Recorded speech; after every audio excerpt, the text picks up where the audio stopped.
দীর্ঘ 18 বছর ক্ষমতার বাইরে বিএনপি। বাংলাদেশের রাজনীতির অন্যতম প্রধান এই দলটি সর্বশেষ 2001 সালে নির্বাচনে জয়লাভ করে সরকার গঠন করেছিল। 2001 সালের 1 অক্টোবর বাংলাদেশের 8ম জাতীয় সংসদ নির্বাচন অনুষ্ঠিত হয়। এই নির্বাচনে বিএনপি 193 আসন, আওয়ামী লীগ 62 আসন এবং জামায়াতে ইসলামে পায় 17 আসন। নির্বাচনের পর জোটসঙ্গী জামায়াতে ইসলামকে সঙ্গে নিয়েই সরকার গঠন করে বিএনপি। 2001 সালে 10 অক্টোবর খালেদা জিয়াকে প্রধানমন্ত্রী করে গঠিত হয় মন্ত্রিসভা। কেমন ছিল খালেদা জিয়ার দ্বিতীয় মেয়াদের এই মন্ত্রিসভা? কোন মন্ত্রণালয় ছিল কার দায়িত্বে?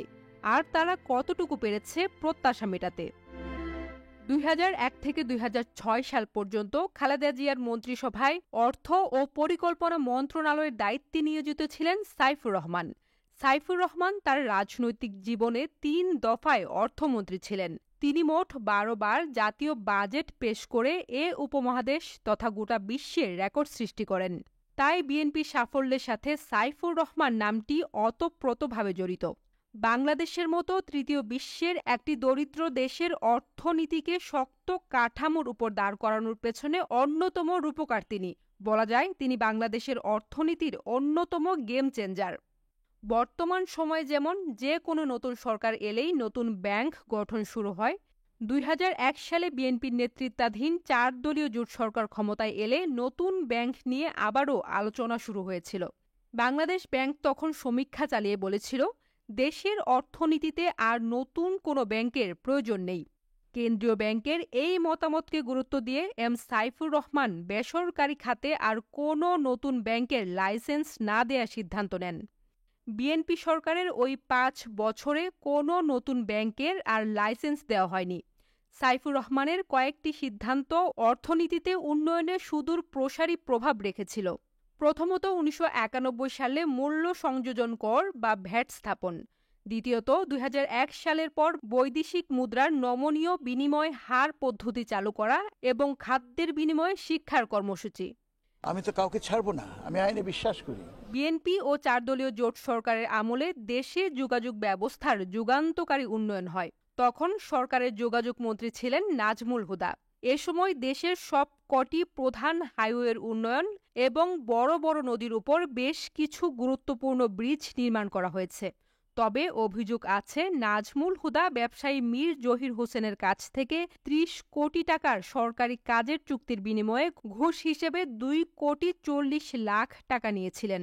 এ মামলায় তাকে 7 বছরের সশ্রম কারাদণ্ড দেওয়া হয়। তবে তিনি আত্মসমর্পণ করলে সুপ্রিম কোর্ট এ মামলায় তাকে জামিন দেন। ব্যাপকভাবে এই 2.5 ঘন্টার মধ্যে অনেক জেলাতে অনেক কেন্দ্র সম্পূর্ণভাবে দখল করে নিয়েছে।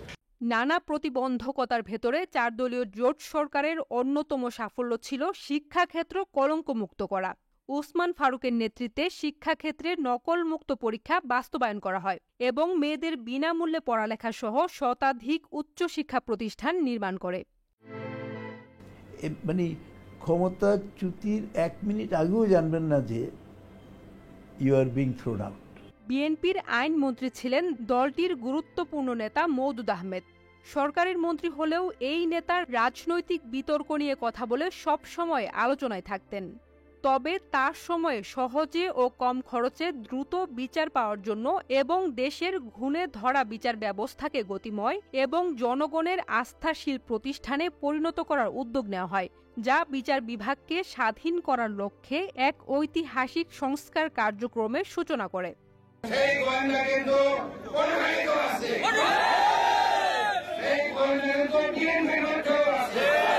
2002 সালের 9 মে রামপুরায় বাবার কোলে থাকা 20 মাসের শিশু নৌসিন ছিনতাইকারীদের গুলিতে নিহত হয়। তৎকালীন বিএনপি সরকারের স্বরাষ্ট্রমন্ত্রী আলতাফ হোসেন চৌধুরী এই ঘটনার প্রতিক্রিয়ায় শোকার্ত পরিবারের প্রতি বলেছিলেন, আল্লাহর মাল আল্লাহ নিয়ে গেছে। তার এই একটি বাক্য একদিকে যেমন ব্যাপক সমালোচনার জন্ম দেয়, অন্যদিকে নষ্ট করে দেয় বিএনপির ভাবমূর্তি। শাহজাহান সিরাজ এবং তরিকুল ইসলাম এই 2 জন পৃথক মেয়াদে পরিবেশ ও বন মন্ত্রণালয়ের দায়িত্ব পালন করেন। পরিবেশ রক্ষায় বিএনপি ও 4 দলীয় জোট সরকার তাদের শাসন আমলে যথেষ্ট পদক্ষেপ নিয়েছে। এর মধ্যে পলিথিন ব্যাগের ব্যবহার নিষিদ্ধ এবং পরিবেশ দূষণকারী বেবি ট্যাক্সি নিষিদ্ধ করা ছিল অন্যতম। সেই সঙ্গে সারা দেশে বৃক্ষরোপণ ও বনায়ন কর্মসূচি বাস্তবায়নেও সফল ছিল এই মন্ত্রণালয়। জামায়াত ইসলামী নেতাদের ভূমিকা নিয়ে দেশে তুমুল বিতর্ক থাকলেও জোটবদ্ধ হয়ে নির্বাচন করায় খালেদা জিয়ার এই মন্ত্রিসভায় জায়গা করে নেন জামায়াতে ইসলামীর দুজন গুরুত্বপূর্ণ নেতা। কৃষি মন্ত্রণালয় ও শিল্প মন্ত্রণালয়ে মতিউর রহমান নিজামী আর সমাজ কল্যাণ মন্ত্রণালয়ের মন্ত্রী ছিলেন আলী আহসান মোহাম্মদ মুজাহিদ। পুরো মেয়াদে এই দুই মন্ত্রীর কোনো দুর্নীতির খবর পাওয়া না গেলেও মন্ত্রী হিসাবে তাদের উল্লেখযোগ্য কোনো কাজ ছিল না, তাই তারা সফল ছিলেন এই কথা বলা যায় না।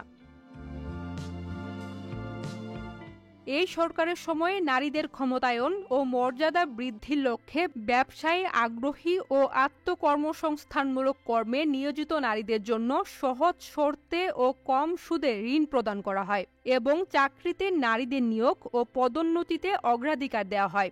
এছাড়া যৌতুক প্রথা, এসিড নিক্ষেপ এবং নারী ও শিশু প্রচার রোধে কঠোর ব্যবস্থা নেওয়া হয়।